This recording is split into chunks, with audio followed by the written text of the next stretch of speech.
So good morning everyone, कैसे हैं सब लोग। खूबसूरत सी सुबह में आप सभी का स्वागत है। और हम कौन होते हैं स्वागत करने वाले। चलिए स्टार्ट करते हैं। आज जो हम करने वाले हैं वो है VSEPR थ्योरी। ये आप सभी ने सुन लिया होगा, नहीं सुना है तो हम बैठे हैं किस लिए। चलिए तो अपन जो स्टार्ट करने वाले हैं उसको बोलते हैं VSEPR थ्योरी, एंड इसको जो फुल फॉर्म होती है इसको बोलते हैं हम valence shell electron pair repulsion theory.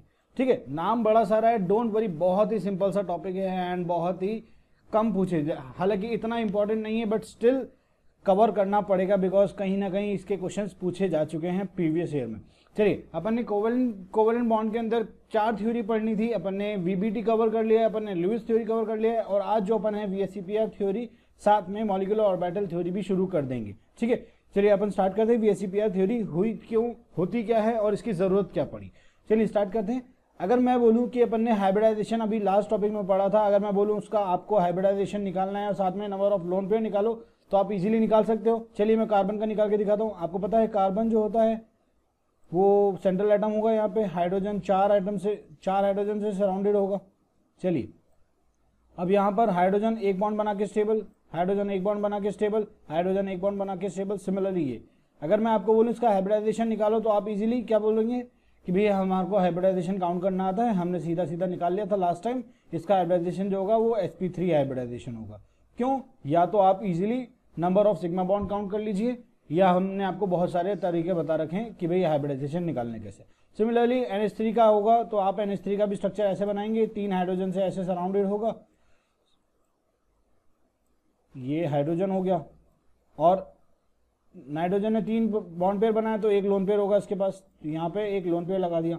Similarly H2O का बनाएंगे तो आप ऑक्सीजन बीच में, हाइड्रोजन साइड में, और यहाँ पे एक और हाइड्रोजन। ठीक है, ऑक्सीजन ने 2 बॉन्ड बनाए तो यहाँ पे 2 लोन पेयर होंगे इसके पास। चलिए अब स्टार्ट करते हैं। होता क्या है कि हाइब्रिडाइजेशन निकालने के बाद, अभी तक तो बहुत बेस्ट तरीका था, हाइब्रिडाइजेशन निकालो, नंबर ऑफ लोन पेयर निकालो, अपन बता सकते थे स्टेबिलिटी। बट यहाँ ऐसी क्या दिक्कत आ गई कि ये हाइब्रिडाइजेशन भी फेल हो गया। चलिए अगर मैं आपको बात करूं तो मैंने कल आपको बात करी थी कि जो CH4 है इसका अपन ने हाइब्रिडाइजेशन निकाला है sp3, और sp3 हाइब्रिडाइजेशन का हमेशा क्या होता है, टेट्राहेड्रल शेप होता है। टेट्राहेड्रल शेप के साथ साथ मैंने आपको बॉन्ड एंगल्स के बारे में बात करी थी। बॉन्ड एंगल इसका जो होता था 109 डिग्री 0.28 मिनट्स, ये अपन ने इसके बारे में डिस्कस कर लिया था कि 109 डिग्री 0.28 मिनट्स होने वाला है। तो सिमिलरली ये भी sp3 तो है, अपन को सिग्मा बॉन्ड काउंट करेंगे, sp3 हाइब्रिडाइजेशन निकाल सकते हैं। तो ये सारे के सारे हाइब्रिडाइजेशन अपन निकालेंगे तो ये भी sp3, ये भी sp3 एंड ये भी sp3 हाइब्रिडाइजेशन आ रहा है। ठीक है, हुआ क्या, दिक्कत क्या है, यहाँ पे देखिए CH4 का निकाला sp3 हाइब्रिडाइजेशन, NH3 का निकाला sp3 हाइब्रिडाइजेशन, सबका sp3 हाइब्रिडाइजेशन आया इनका सबका जो है ज्योमेट्री जो थी वो टेट्राहेड्रल आई थी। टेट्राहेड्रल अगर ज्योमेट्री आई थी तो सबका एंगल, बॉन्ड एंगल जो होगा 109 डिग्री 0.28 मिनट होना चाहिए था। बट हुआ क्या, एक्सपेरिमेंटली देखा गया कि इसका जो बॉन्ड एंगल है 109 डिग्री 28 मिनट ही रहा, इसका 107 डिग्री हो गया, इसका 104 डिग्री हो गया, मतलब बॉन्ड एंगल जो है वो डिक्रीज होता चला गया। अब ऐसा क्यों हुआ, यही चीज आपके VSEPR थ्योरी ने समझाई है। चलिए देखिए बॉन्ड एंगल रिड्यूस क्यों हुआ। देखिए मैं आपको यहाँ से एक मिनट का तरीका, 1 मिनट का टॉपिक है वैसे देखा जाए तो। चलिए अपन फिर भी देखते हैं। यहाँ पे ये स्ट्रक्चर CH4 का रहा, ये सारे के सारे टेट्राहेड्रल शेप के हैं। ठीक है, ज्योमेट्री सबकी टेट्राहेड्रल है। अब यहाँ पे आप देखेंगे कि इसका बॉन्ड एंगल 109 ही रहा, इसका 107 हो गया, इसका 104 हो गया। एंगल कम क्यों हो रहे हैं, यही बताता है आपका the reduction in the bond angle is explained by the VSEPR theory. ये reduction in the bond angle मतलब बॉन्ड एंगल में कमी क्यों होती है, यही आपका एक्सप्लेन करती है VSEPR थ्योरी। तो चलिए देख लेते हैं VSEPR थ्योरी होती क्या है। चलिए ये तो समझ आ गया कि VSEPR थ्योरी पढ़ क्यों रहे हैं, क्योंकि बॉन्ड एंगल्स जो है वो डिफर क्यों हो रहे हैं। ठीक है, अब होता क्या है ये देख लेते हैं। VSEPR थ्योरी जो होती है, VSEPR valence shell electron pair repulsion theory जो होती है, वो कहती है कि इलेक्ट्रॉन पेयर जो होते हैं वो 2 तरह के होते हैं किसी भी मॉलिक्यूल में। ठीक है, एक तो होता है बॉन्ड पेयर, आपको पता है। ठीक है, जब 2 इलेक्ट्रॉन मिलके बॉन्ड बना लेते हैं तो ये बॉन्ड पेयर हो गया। अब जो इलेक्ट्रॉन मिलके लोन पेयर बना लेते हैं तो वो लोन पेयर कहलाता है। ठीक है, अब होता क्या है, बॉन्ड पेयर और लोन पेयर 2 तरह के इलेक्ट्रॉन पेयर्स होते हैं। अब होता क्या है, इनके बीच में रिपल्जन होता है। रिपल्जन होता क्यों है मैं आपको बता देता हूँ। बॉन्ड पेयर होता क्या है, जैसे सपोज करिए कि बॉन्ड बनाए तो एक इलेक्ट्रॉन यहाँ होगा, एक इलेक्ट्रॉन यहाँ होगा, इनके अंदर ये ऐसे अरेंज हुए हैं कि इनके बीच में रिपल्जन बिल्कुल मिनिमम हो। बट अगर अपन बात कर लेते हैं लोन पेयर की, लोन पेयर कुछ आप ऐसे डिनोट करते हैं, एक लोन पेयर यहाँ होगा, एक लोन पेयर यहाँ होगा। अब लोन पेयर जो है दोनों के दोनों इलेक्ट्रॉन जो है वो एक ही साथ रखेंगे। अब दोनों इलेक्ट्रॉन मतलब कि सेम चार्जेज अगर एक साथ रखेंगे तो इनके बीच में रिपल्जन होगा, रिपल्जन होगा तो वो इधर से उधर फ्लक्चुएट होंगे, फ्लक्चुएट होंगे तो क्या होगा, आपका बॉन्ड एंगल कम होगा। चलिए अब मैं आपको इसको अच्छे से समझाता हूँ। रिपल्जन जो ऑर्डर होता है, रिपल्जन का ऑर्डर जो होता है वो होता है सबसे ज़्यादा रिपल्जन शो करता है बॉन्ड पेयर, लोन पेयर। जब किसी में लोन पेयर हो, सपोज करिए एक जैसे ऑक्सीजन का बात कर रहा था अपन H2O का, तो उसमें क्या था, 2 लोन पेयर था, कुछ ऐसे आपको डिनोट करे गए थे, एक लोन पेयर यहाँ, एक लोन पेयर यहाँ। अब दोनों में इलेक्ट्रॉन्स हैं, ठीक है। अब ये इलेक्ट्रॉन जो इसके अंदर के इलेक्ट्रॉन होंगे वो तो रिपल्जन कर ही रहे होंगे, साथ साथ इसके भी रिपल्जन कर देंगे, तो कितना ज़्यादा रिपल्जन होगा, ठीक है। अब फिर उसके बाद होता है लोन पेयर बॉन्ड पेयर। अब सब इसके बाद कम जो रिपल्जन शो करता है वो होता है लोन पेयर बॉन्ड पेयर। अगर सपोज करिए जैसे अपन ने NH3 का देखा था, NH3 का अपन ने यहाँ देखा था, यहाँ पे एक लोन पेयर है और बॉन्ड पेयर का रिपल्जन है, इन दोनों के बीच में रिपल्जन हो रहा है। यहाँ पर लोन पेयर रिपल्जन हो रहा है और यहाँ पे बॉन्ड पेयर रिपल्जन हो रहा है। बॉन्ड पेयर रिपल्जन जो होता है वो बिल्कुल मिनिमम होता है, जितना ज़्यादा हो सकता था उतना हो चुका है, अब नहीं हो सकता, ठीक है। लोन पेयर में रिपल्जन होता है, ठीक है। चलिए आगे देखिए। अब यहाँ पे देखिए, lone pair has maximum repulsion and bond pair has less repulsion. ये मैंने आपको बता दिया, बिकॉज क्या होता है, लोन पेयर के अंदर इलेक्ट्रॉन जो होते हैं वो एक ही साथ रखे जाते हैं, जिसकी वजह से same charges repel each other, ये अपन ने पढ़ लिया हुआ। एंड साथ में in bond pair electrons are divided between 2 atoms. अब मैंने आपको बताया था कि जब बॉन्ड पेयर बनता है तो ये 2 एटम्स के बीच में बनता है, जैसे सपोज करिए कार्बन और हाइड्रोजन, तो ये बॉन्ड पेयर बना तो जो इलेक्ट्रॉन्स हैं वो डिवाइड हुए हैं दो एटम्स के बीच में।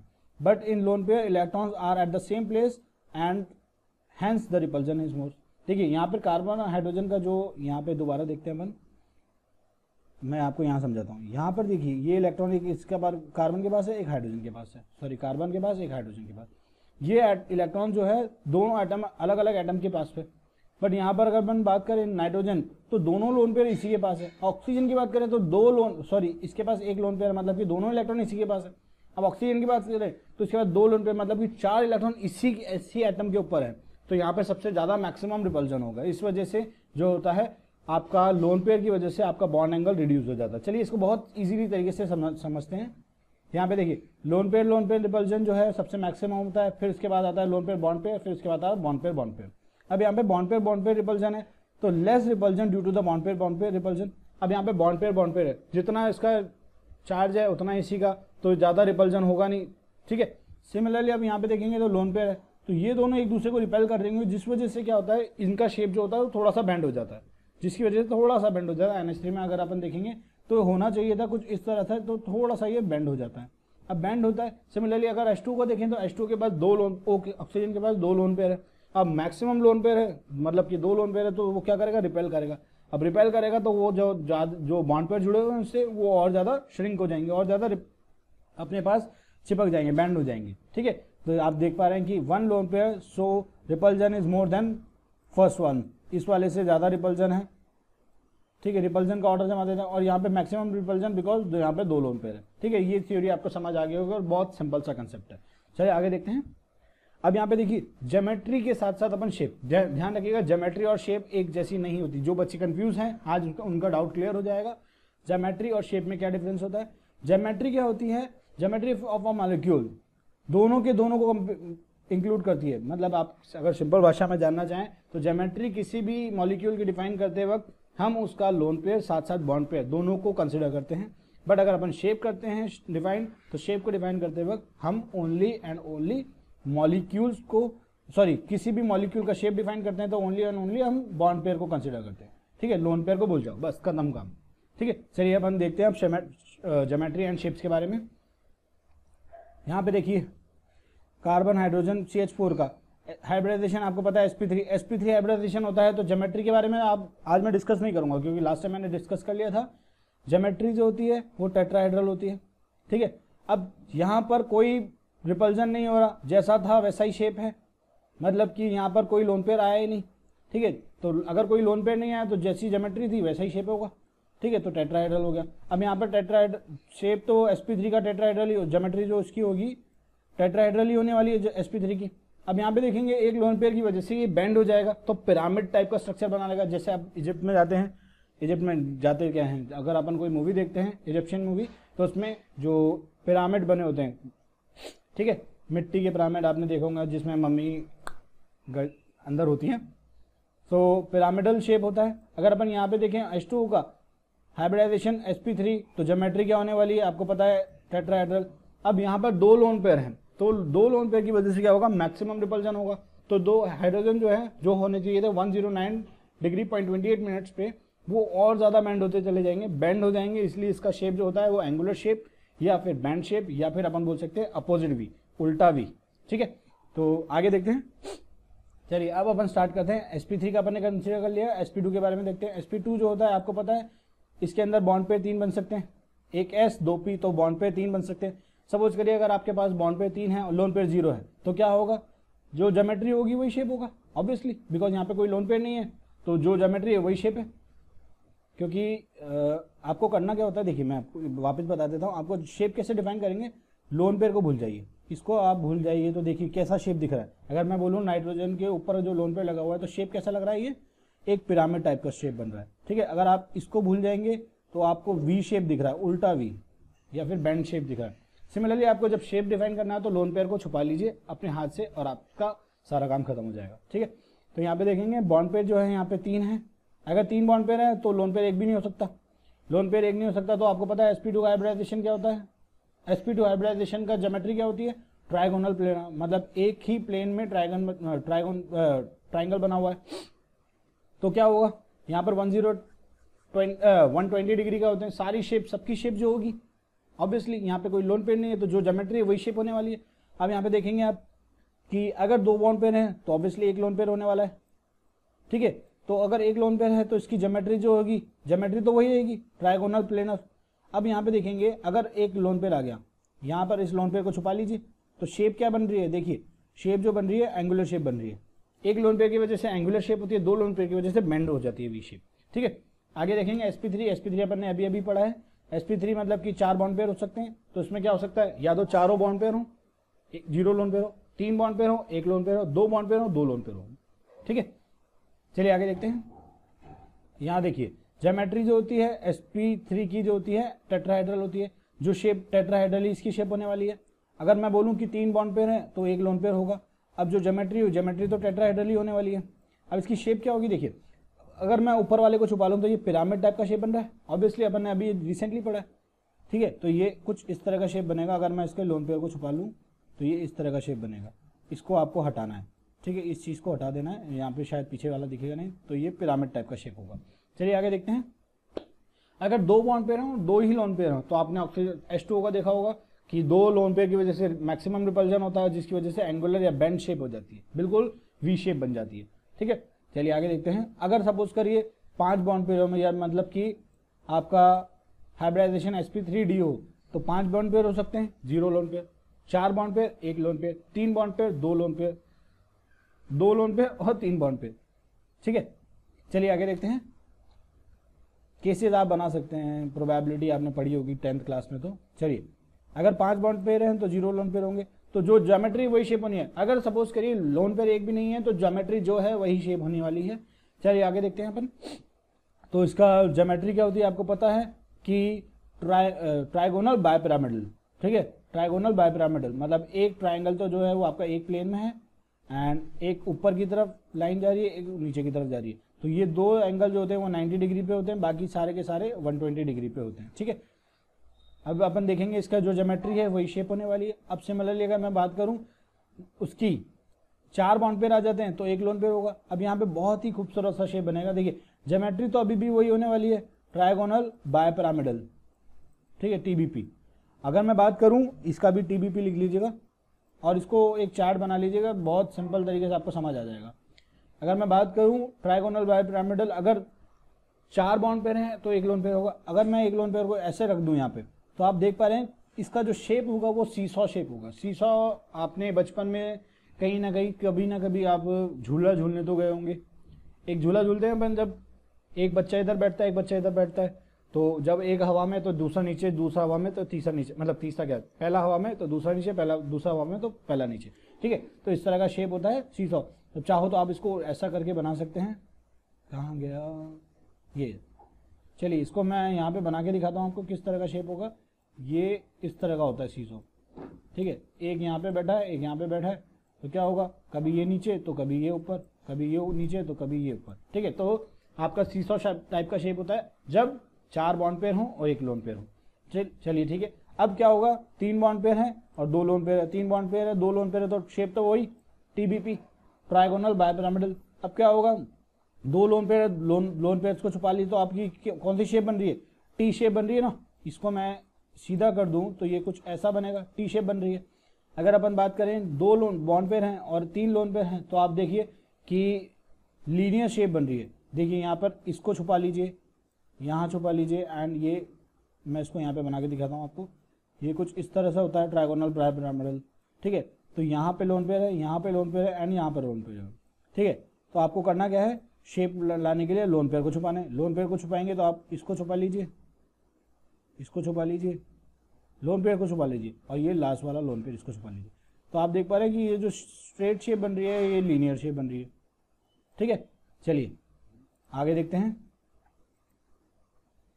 अब sp3d2, अभी आप सोचेंगे बहुत सारे हैं, नहीं, बस 7 तक ही अपन को देखना पड़ता है। 7 sp3d2 मतलब कि 6 बॉन्ड पेयर बन सकते हैं, 0 लोन पेयर, 5 1 4 2, ऐसे तरीके से आपको पता बना लेंगे आप केसेस। 6 लोन पेयर हैं, 6 बॉन्ड पेयर हैं तो 0 लोन पेयर होगा, तो जो ज्योमेट्री है वही शेप होने वाली है। आपको पता है 6 होते हैं तो कैसे होता है कि चारों कोने में, ठीक है, एक ऊपर की तरफ एक नीचे की तरफ, ठीक है। तो ये हो गया ऑक्टाहेड्रल वाला, इसमें सारे एंगल जो होते हैं 90 डिग्री पे होते हैं।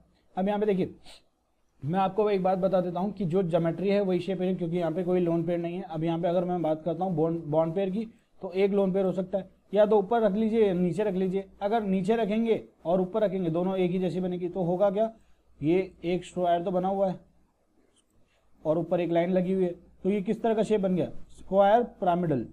एक स्क्वायर पे पिरामिड बना हुआ है। लाइक अगर अपन कभी बाहर पिकनिक वगैरह मनाने जाते हैं तो क्या होता है, अपन टेंट खोलते हैं तो क्या होता है, एक स्क्वायर नीचे से होता है, ऊपर पिरामिड बना हुआ था, ठीक है। तो स्क्वायर पिरामिडल शेप होती है। अगर अपन देखते हैं 4 बॉन्ड पेयर हैं, अब 2 लोन पेयर होंगे तो क्या होगा, अब देखिए ऊपर वाला हटा दिया, नीचे वाला हटा दिया, तो किस तरह की शेप बनेगी, एक प्लेन में स्क्वायर बनेगा, तो स्क्वायर प्लेनर बन गया, ठीक है।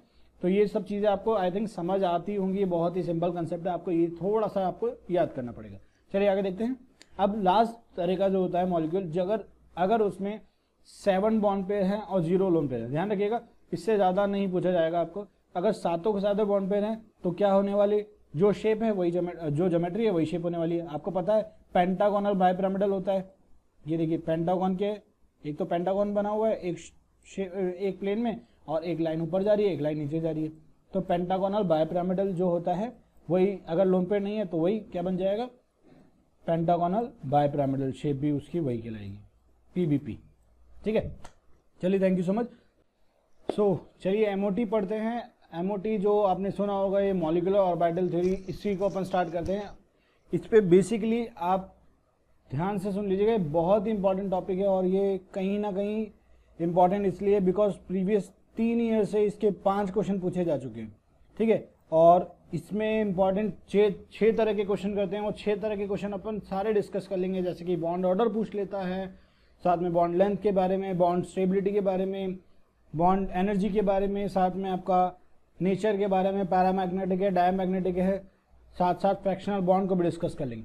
तो बेसिकली आपके बारे में मैं आपको बता देता हूँ, इस 6 के 6 तरह के क्वेश्चंस को अपन डिस्कस कर लेंगे विदिन, और सारे डिस्कस करने के बाद विदिन 5 सेकेंड, 5 सेकेंड से भी कम में आप इस क्वेश्चन को सॉल्व कर पाएंगे, और बहुत ही अच्छे से। ऐसा नहीं है कि आप सोचेंगे कि भाई बहुत मुश्किल है, हालांकि बहुत मुश्किल है। जिन बच्चों को नहीं आता उनके लिए बहुत मुश्किल है, और जिनको आता है, जिनको ये चीज़ समझ आ जाएगी, मैक्सिमम 5 सेकंड के अंदर कोई भी क्वेश्चन सॉल्व कर पाएंगे। चलिए अपन देख लेते हैं मॉलिक्यूलर ऑर्बिटल थ्योरी होता क्या है और इसकी जरूरत क्यों पड़ी, आया क्या। Basically this is the last theory given for the covalent bond. अगर हम देखें तो ल्यूइस थ्योरी फ्लॉप हो गई, VBT फ्लॉप हो गई, हाइब्रिडाइजेशन, VSEPR फ्लॉप हो गई। अब लास्ट में आता है मॉलिक्यूलर ऑर्बिटल थ्योरी, तो ये 6 के 6 तरह के क्वेश्चंस को अपन डिस्कस कर लेंगे। चलिए आगे देखते हैं। सबसे पहले अपन देखते हैं मॉलिक्यूलर ऑर्बिटल थ्योरी होता क्या और ये आई क्यों। देखिए अपन ने क्या देखा था, VBT और VSEPR जो होती है can't explain the properties such as, कुछ मॉलिक्यूल्स की प्रॉपर्टीज को डिस्कस नहीं कर पाया था, एक्सप्लेन नहीं कर पाया था। जैसे कि उसने बताया था कि वीबीटी ने कि ऑक्सीजन जो होता है उसका नेचर जो होता है वो डायमैग्नेटिक होता है। ठीक है, अब आप लोगों को पता होगा कि पैरामैग्नेटिक और डायमैग्नेटिक क्या होता है। आपको नहीं पता तो चलिए मैं आपको बता देता हूँ।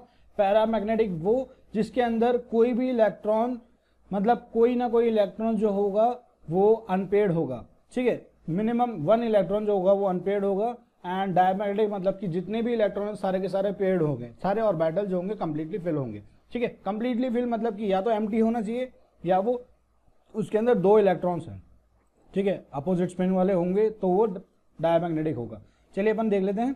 और दूसरी चीज जो है वो बाकी चीज डिस्कस नहीं कर पाई कि बट एक्सपेरिमेंटली हमने देखा कि O2 जो होता है वो पैरामैग्नेटिक होता है, ना कि डायमैग्नेटिक होता है। बेसिकली मेन जो है एमओटी के बारे में हम ये पढ़ेंगे, उस वीबीटी ने जो बताया था। और अब देखते हैं कुछ इंपॉर्टेंट पॉइंट्स। देखिए, सबसे पहले paramagnetic nature of the O2, oxygen का पैरामैग्नेटिक नेचर जो है वो एक्सप्लेन करता है कौन, एमओटी। ठीक है, साथ साथ VBT can't explain about the fractional bond. VBT ने फ्रैक्शनल बॉन्ड के बारे में बताया नहीं था, अपन ने देखा था बॉन्ड ऑर्डर के बारे में। ठीक है, यहाँ पे फ्रैक्शनल बॉन्ड ऑर्डर भी होता है। चलिए उसको डिस्कस कर लेंगे अपन आज, और इसको अपन आधे से ज़्यादा खत्म कर लेंगे एमओटी को। अब यहाँ देखिए, VBT fail to explain the stability of the molecule. VBT ने बॉन्ड ऑर्डर बता दिया था बट स्टेबिलिटी के बारे में नहीं बताया था। फॉर एग्जाम्पल अगर मैं बोलूँ O2, O2+ एंड O2-, इनको आप अरेंज करके दिखाए हैं in the order of their stability, तो आप कहीं ना कहीं कंफ्यूज हो जाएंगे बिकॉज आपको बॉन्ड ऑर्डर पता है। ठीक है, चलिए अपन देखते हैं अब मोटी इसको स्टार्ट करते हैं। बहुत ही प्यारा और बहुत ही सुंदर और बहुत ही शानदार टॉपिक है। चलिए अब मैं आपको पहले ही बता देता हूँ। पहले अपन इसका सारे कंसेप्ट को पकड़ेंगे, फिर उसके बाद मैं आपको एक ट्रिक दूंगा जिसमें आप 5 सेकंड, मैक्सिमम 5 सेकंड के अंदर सारे क्वेश्चंस को कर पाएंगे। चलिए आगे देखते हैं। अकॉर्डिंग टू एमओटी बोलता है कि एटॉमिक ऑर्बिटल कंबाइन करते हैं to form the molecular orbital. ठीक है, अपन ने देखा था कि लुईस थ्योरी ने बोला था एटम्स पास में आते हैं, इलेक्ट्रॉन की शेयरिंग होती है तो कोवेलेंट बॉन्ड बनता है। फिर वीबीटी ने बोला था एटम्स पास में आते हैं, एटम के ऑर्बिटल की शेयरिंग होती है तो कोवेलेंट बॉन्ड बनता है, ओवरलैपिंग होती है। ठीक है, अब हम पढ़ेंगे एमओटी ने क्या बोला था कि भैया एटॉमिक ऑर्बिटल कंबाइन होती है ताकि वो मॉलिक्यूलर ऑर्बिटल बनाए। ठीक है, तो अब मॉलिक्यूलर ऑर्बिटल कैसे बनती है, जैसे सपोज करो मैं आपको एक सिंपल सा एग्जांपल बताता हूँ। हाइड्रोजन के पास 1s1, हाइड्रोजन का एटॉमिक ऑर्बिटल में 1 इलेक्ट्रॉन।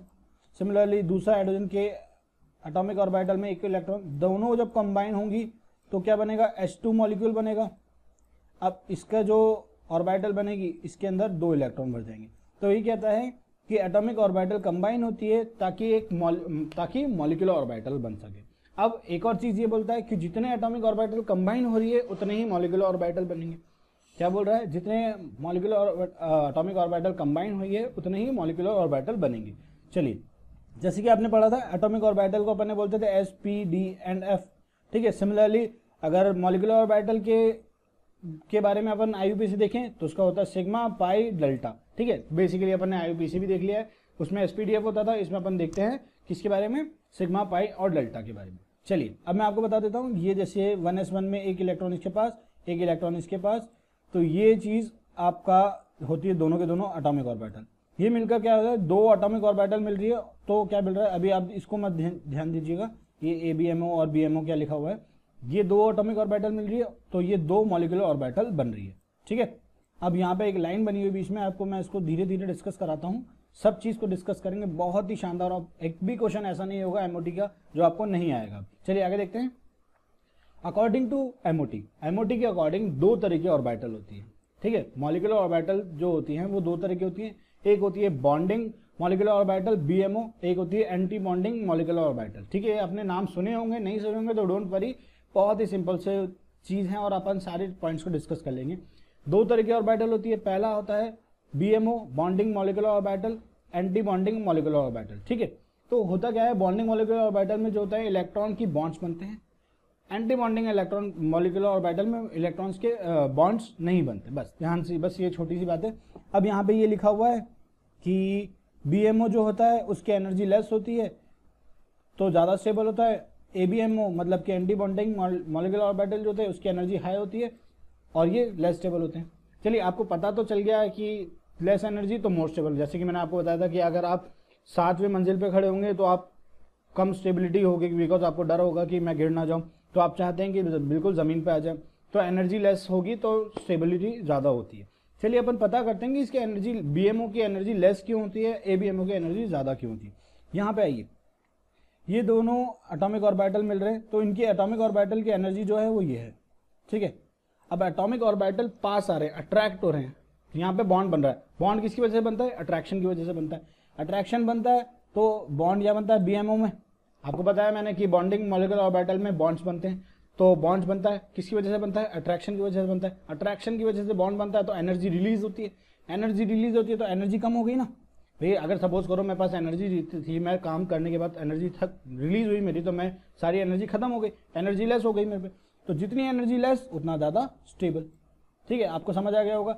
अब एंटी बॉन्डिंग मॉलिक्यूलर ऑर्बिटल में क्या होता है, बॉन्ड्स नहीं बनता। बॉन्ड्स नहीं बनता मतलब कि एटम्स जो होते हैं उनके बीच में रिपल्जन होता है। रिपल्जन की वजह से क्या होता है, एनर्जी हाई होती है। जितना ज़्यादा हाई एनर्जी उतना कम स्टेबिलिटी। तो ये आई थिंक ये आपको समझ आ गया होगा।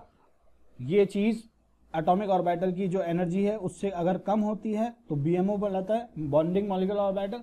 अगर उससे ज़्यादा होती है तो एंटी बॉन्डिंग मॉलिक्यूलर ऑर्बिटल, ठीक है। साथ साथ जिसकी एनर्जी कम वो ज़्यादा स्टेबल, जिसकी एनर्जी ज़्यादा वो कम स्टेबल। चलिए आगे देखते हैं।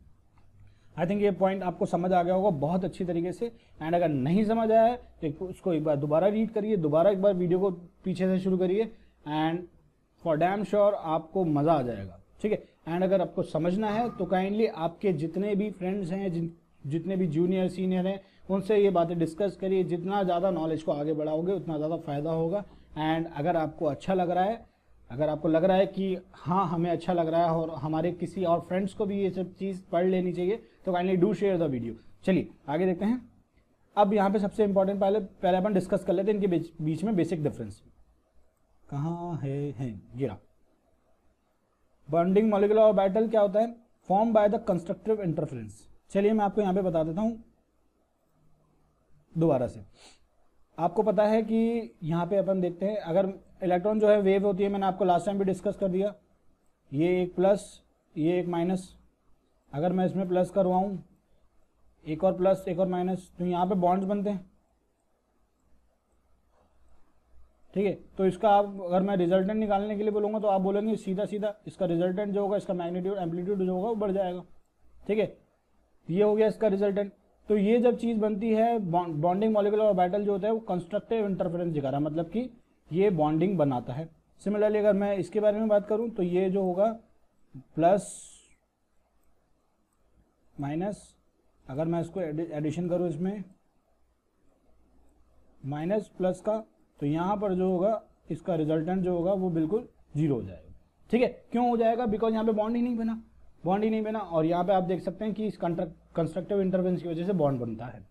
चलिए देखिए, form by the constructive interference, ये बोलता है कि form by the destructive interference. अब ये बोलता है कि electrons in the BMO attract each other due to the which energy releases, energy कम हो जाती है और स्टेबिलिटी। ये जैसे मैंने आपको बताया था, यहाँ पर आपको देखने के लिए मैंने बताया था कि एटॉमिक ऑर्बिटल जो है दोनों कंबाइन हो रही है, जिसकी वजह से बॉन्ड बनता है, अट्रैक्शन की वजह से बॉन्ड बनता है। अट्रैक्शन की वजह से बॉन्ड बनता है तो एनर्जी रिलीज होती है, एनर्जी रिलीज होती है तो मतलब कि स्टेबिलिटी बढ़ती है। सिमिलरली अगर यहाँ पे देखें तो अब रिपल्जन की वजह से बॉन्ड नहीं बनता, जिसकी वजह से एनर्जी, या अपन बोल सकते हैं रिपल्जन की वजह से एनर्जी हाई होती है, क्योंकि वो एक दूसरे को रिपेल कर रहे हैं, एनर्जी हाई होती है और उसकी वजह से स्टेबिलिटी कम होती है। और last point, lower energy than the atomic orbital hence more stable, ठीक है। अगर एटॉमिक ऑर्बिटल से कम एनर्जी है, ये बातें अपन ने डिस्कस कर ली है, तो ज़्यादा स्टेबल है, और अगर ज़्यादा है तो कम स्टेबल है, ठीक है। तो ये बातें आपको मैंने डिस्कस कर दी है। अब आई होप आपको ये समझ आ गया होगा। चलिए अब कुछ एमओटी के बारे में इंपॉर्टेंट बात देख लेते हैं। ये होती है, चलिए अब जो अपन करने वाले हैं, अपन करेंगे एटम के या एटॉमिक ऑर्बिटल को अपन कंबाइन करते हैं। चलिए देखते हैं। सबसे पहले इसका एग्जांपल लेते हैं अपन N2 का। N2 का एटॉमिक ऑर्बिटल को कंबाइन करने के लिए आपको पता होना चाहिए कि भैया एटम के N2 के एटॉमिक ऑर्बिटल में कितने इलेक्ट्रॉन्स होते हैं।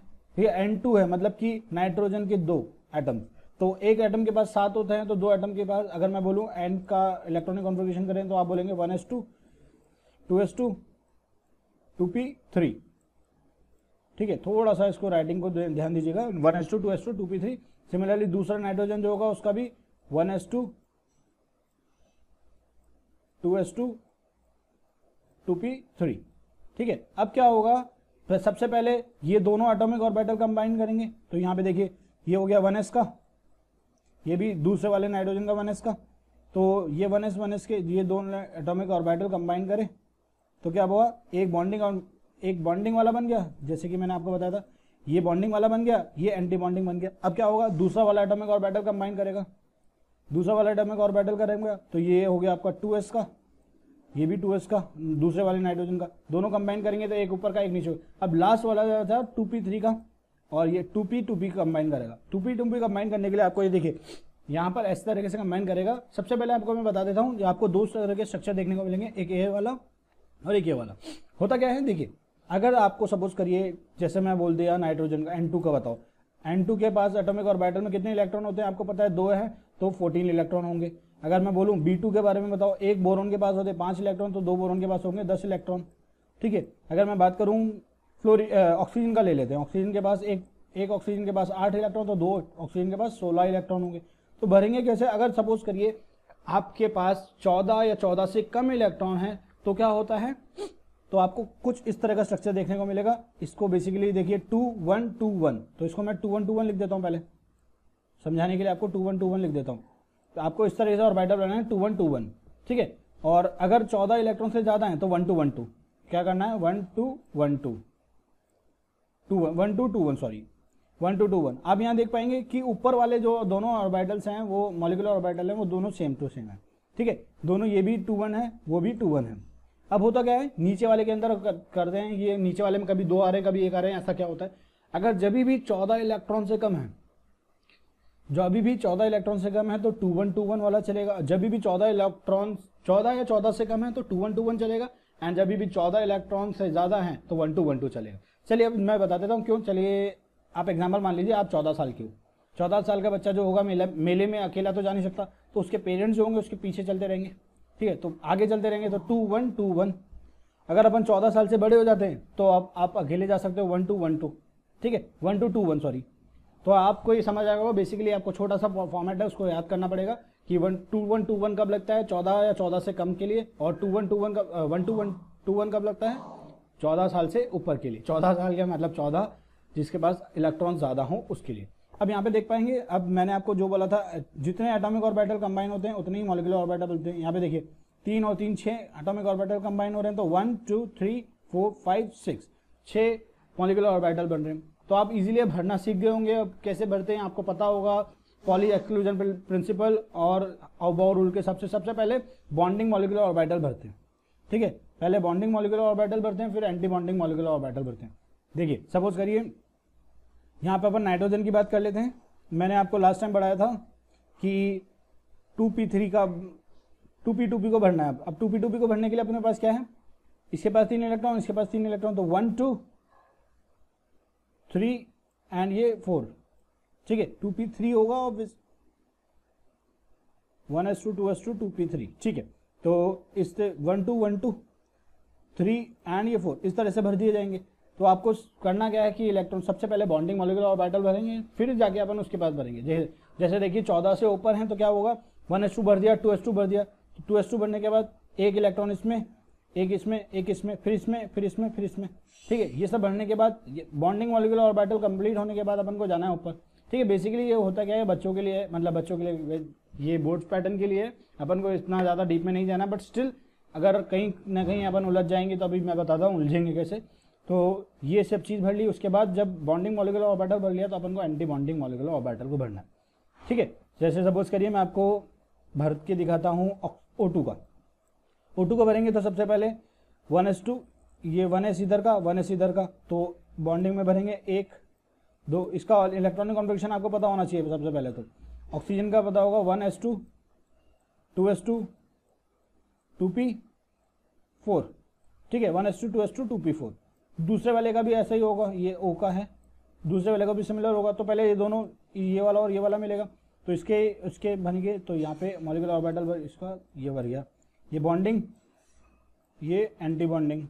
अब इसके बाद अपन 2s का भरेंगे, 2s का भरेंगे तो 1 2 3 ये 4, ठीक है। अब अपन ने देखी बेसिकली कितने भर दिए, 2 4 2 6 एंड 2 8। अब अपन बात करेंगे 2p4 के लिए। P4 के लिए सबसे पहले भरेंगे तो कैसे भरेंगे, ये वाला 2p ये वाला 2p का ऐसे मान लीजिए, ठीक है। तो सबसे पहले भरने के लिए अपन को पता है इसके 16 इलेक्ट्रॉन है, 16 इलेक्ट्रॉन के मतलब कि ये अकेला जा सकता है मेले में, तो यहाँ पर भरेंगे 1, यहाँ लगाएंगे 2। अब ऊपर क्या आगे 2 1 ही चलेगा, ये लगा दिया। अब भरेंगे कितने, 4 इलेक्ट्रॉन यहाँ पे हैं, इस वाले की P के पास है, 4 इलेक्ट्रॉन इसके पास हैं। तो भरने के लिए सबसे पहले 1 2 3 4 5 एंड 6, ये दोनों इसके मिल गए, इसके 4 मिल चुके हैं, इसके बचे हुए 2 मिल चुके हैं। अब इसके पास 2 बच रहे हैं, ठीक है, 2 बचेंगे तो एक यहाँ पे एक यहाँ पे, ठीक है। कैसे भी भर दीजिए आप, सबकी एनर्जी सेम होती है। तो यहाँ पे अपन ने भर दिया, तो ये होता है इसका भरने का तरीका। और बेसिकली ये बोर्ड के पैटर्न पे है, अपन को इतना ज़्यादा डीप में नहीं जाना, अपन को अब निकालना है बॉन्ड ऑर्डर। तो आई होप ये आपको समझ आ गया होगा। मैं एक बार लास्ट में एक बार और आपको मॉलिक्यूलर ऑर्बिटल भर के दिखा दूंगा। बस करना क्या है, आपको ये याद रखना है, अगर 14 से कम है 14 से लेस है तो आपको क्या करना है, ऑर्डर ये रखना है 2 1 2 1। और अगर 14 से ज़्यादा है, 14 से ज़्यादा है इलेक्ट्रॉन तो 1 2 2 1, ठीक है। बाकी आप सब चीज़ कर लेंगे, ये सब चीज़। चलिए आगे देखते हैं। बॉन्ड ऑर्डर निकालने के लिए आपको मैंने आपको सिंपल तरीका बता दिया था। ये बेसिकली ये बॉन्ड ऑर्डर निकालने का एक बहादुर होगा तरीका है, जिसमें आपको सारी चीज़ पहले क्या निकालना है, बी मतलब कि बॉन्डिंग मॉलिक्यूलर ऑर्बिटल को माइनस करेंगे, एंटी बॉन्डिंग मॉलिक्यूलर ऑर्बिटल से फिर डिवाइड कर देंगे 2 से, ठीक है। इस तरीके को कब निकालेंगे अपन डिस्कस कर लेंगे बाद में। ये बहुत सिंपल, मतलब ये इतना ज़्यादा यूज में नहीं आएगा अपन को। मैं आपको ट्रिक बताता हूँ जो आपको 5 सेकंड में सॉल्व करेगी। ये रही आपकी ट्रिक। इसमें आपको करना क्या है, जिसके पास भी इलेक्ट्रॉन्स, जिस भी मॉलिक्यूल के पास इलेक्ट्रॉन 10 से ज़्यादा है, सपोज करिए अगर मैं बात कर लेता हूँ B2 की, बोरोन की B2 में 10 इलेक्ट्रॉन होंगे। सिमिलरली अगर अपन बात करते हैं आगे चल जाए 10 11 12 13 14 15 16 17 18, अगर यहाँ पे मैं बात करता हूँ नाइट्रोजन की, अगर मैं बोलूँ आपको नाइट्रोजन का बॉन्ड ऑर्डर निकाल के दिखाएं तो आपको पता है एक नाइट्रोजन के पास 7 इलेक्ट्रॉन, 2 नाइट्रोजन के पास 14 इलेक्ट्रॉन। जिसके पास भी नंबर ऑफ 14 इलेक्ट्रॉन आ जाते हैं तो सीधा सीधा आपको याद कर लेना है उसका 3 bond order. Maximum bond order 3 होता है। क्यों होता है आपको पता है, नाइट्रोजन जो होता है एक दूसरे से N ट्रिपल बॉन्ड N बनाता है, ठीक है। तो 3 बॉन्ड मतलब कि 3 बॉन्ड ऑर्डर, ठीक है, ये आपको पता होगा। तो 14 इलेक्ट्रॉन तो 3 बॉन्ड ऑर्डर हो गया उसका 3।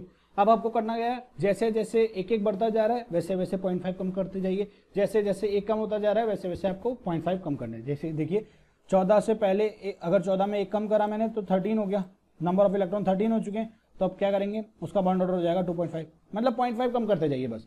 अब जैसे मैं बात करूं नंबर ऑफ इलेक्ट्रॉन 12 आ गए तो उसका बॉन्ड ऑर्डर हो जाएगा 2, 11 आ गए तो 1.5, 10 आ गए तो 1, सिमिलरली 15 आ गए तो 2.5। चलिए कुछ एग्जांपल देख लेते हैं इसके। तो बेसिकली आपको पता है N2 का, तो आपको सीधा सीधा पता चल गया N2 के पास होते हैं 14 इलेक्ट्रॉन, तो आप सीधा सीधा उसका बॉन्ड ऑर्डर बता देंगे। अब मैं अगर आपको बोल दूं कि O2 का बॉन्ड ऑर्डर बताओ, तो आपको पता है कि ऑक्सीजन के पास होते हैं 8, तो 2 ऑक्सीजन के पास 16 इलेक्ट्रॉन, 16 इलेक्ट्रॉन तो यहाँ पे देखिए 16, तो 14 के बाद 2 बढ़ चुका है तो 2 एक वैल्यू कम कर दीजिए तो 2 आ गया उसका बॉन्ड ऑर्डर। मतलब 0.5 कम करते जाइए, आपका सारा काम खत्म हो जाएगा, ठीक है। और अगर मैं बोलूँ आपको कि ऑक्सीजन ब्रोमोन सॉरी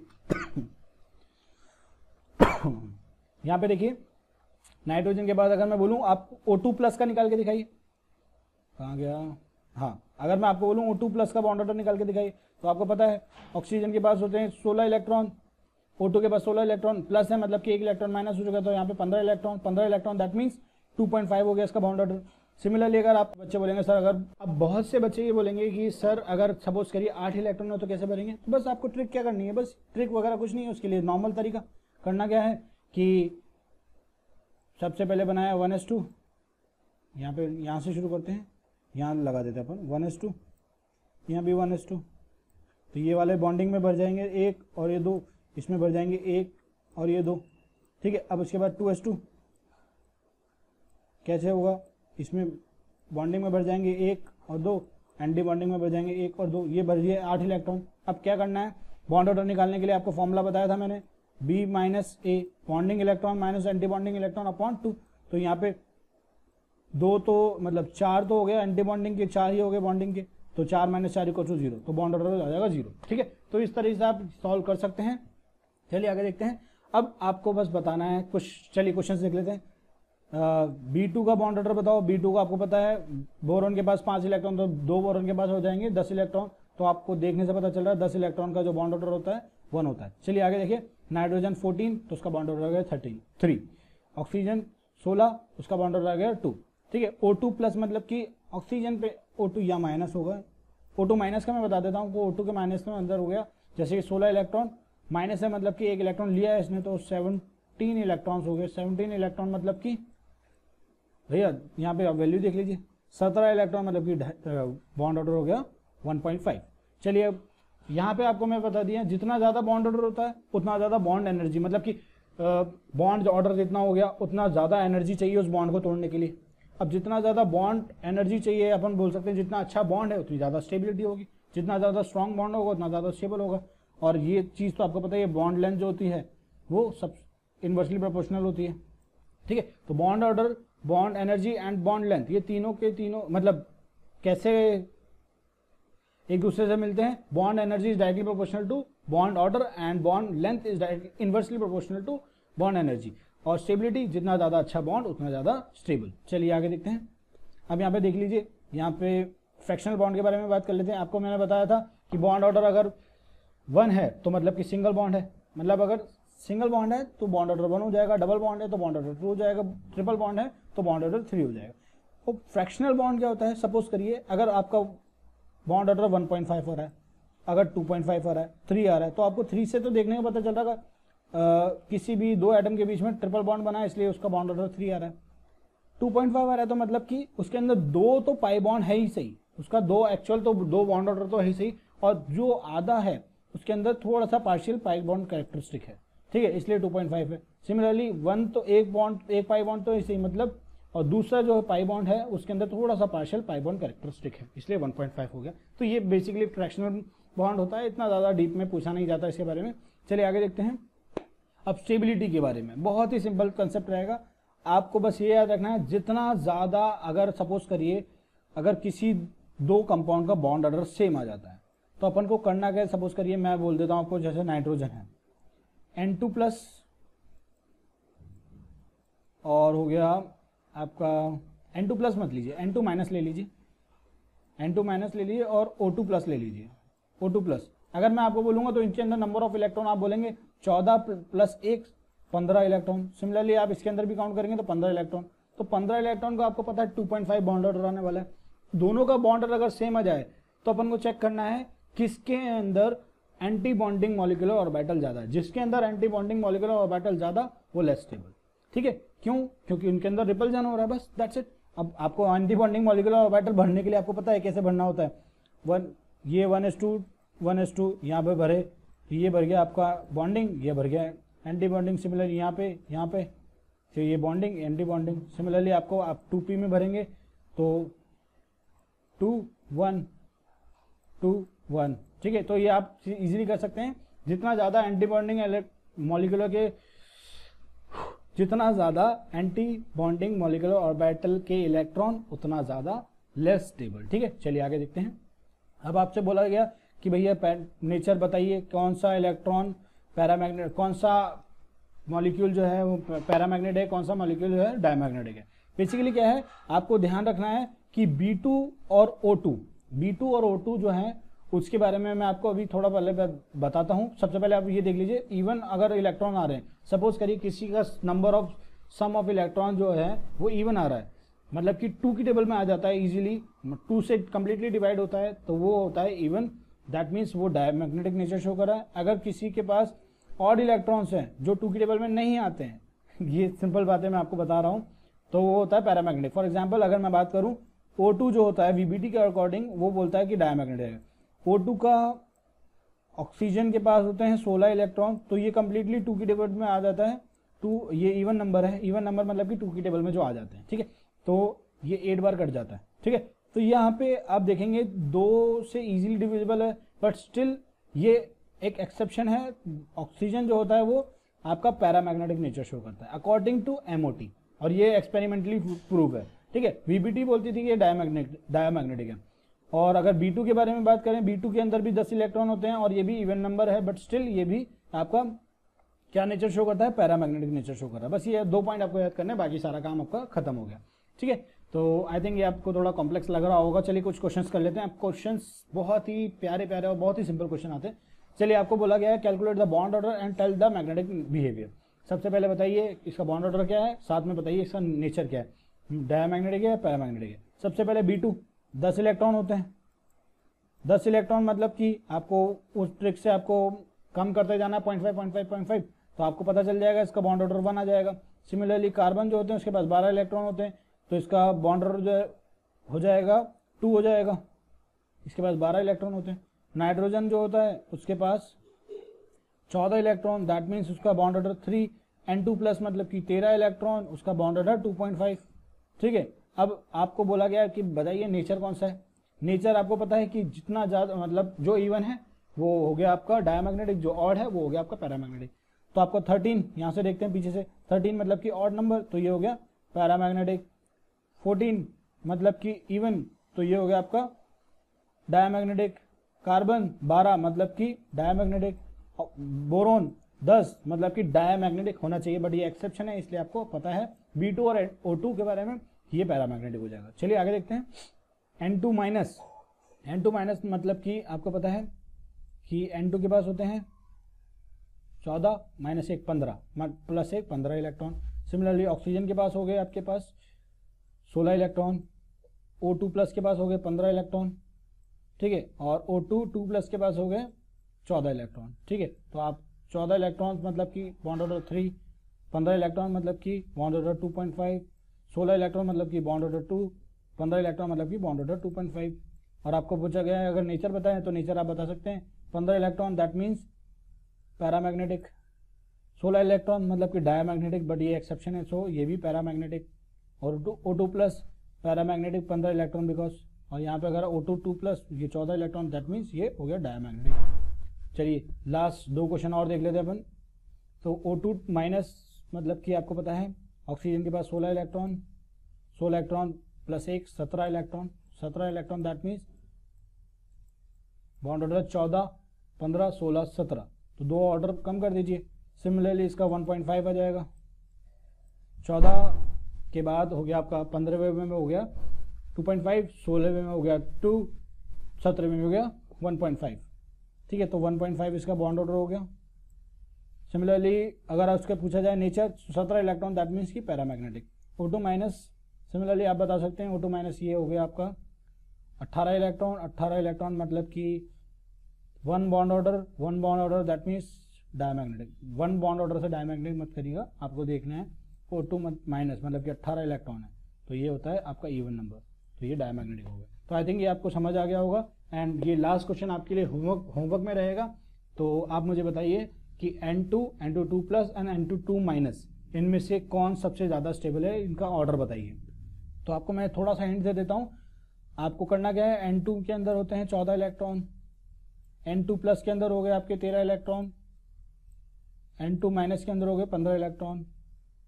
तो 14 का बॉन्ड ऑर्डर होता है 3, 13 का बॉन्ड ऑर्डर होता है 2.5, सिमिलरली 15 का बॉन्ड ऑर्डर होता है 2.5।